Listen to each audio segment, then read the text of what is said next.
بسم اللہ الرحمن الرحیم۔ السلام علیکم۔ آج ہم بات کریں گے پریگنینسی کے تھرڈ ٹرائمسٹر کے بارے میں۔ اس سے پہلے ویڈیو میں ہم نے سیکنڈ اور اس سے پہلے ویڈیو میں ہم نے فرسٹ ٹرائمسٹر پہ بات کی تھی۔ اس ویڈیو میں آپ پریگنینسی کے تھرڈ ٹرائمسٹر کے بارے میں بات کریں گے۔ پریگنینسی کے تھرڈ ٹرائمسٹر عام طور پر جو ہے 28 ویک سے شروع ہوتا ہے اور 40 ویک تک یا بچے کی پیدائش تک رہتا ہے۔ یہ پریگنینسی کا ایک اہم مرحلہ ہوتا ہے کیونکہ بچہ تیزی سے بڑھ رہا ہوتا ہے اور نشوونما پا رہا ہوتا ہے اور ماں کا جسم پیدائش کی تیاری کر رہا ہوتا ہے۔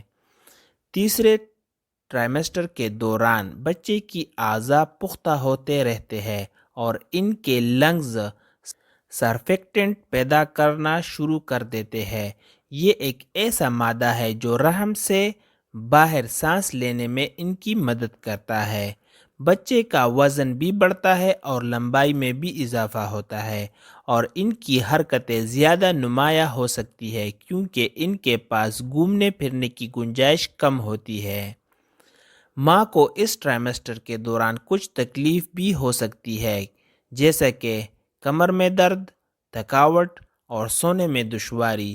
جیسے جیسے بچہ بڑا ہوتا ہے ماں کو اپنے مثانے پر بڑھتے ہوئے دباؤ کا تجربہ بھی ہو سکتا ہے جس کے نتیجے میں بار بار پیشاب آتا ہے اور بہت ٹائم تک چلنے یا کھڑے ہونے میں دشواری ہوتی ہے۔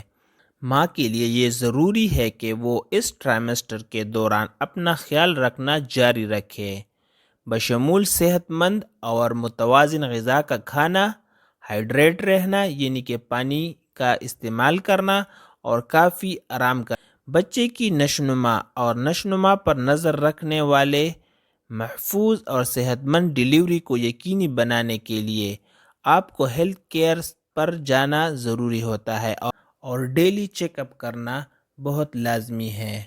اور تھرڈ ٹرائمسٹر میں کن غذاؤں کا استعمال کرنا چاہیے ان پہ ہم نیکسٹ ویڈیو میں ڈیٹیل سے بات کریں گے۔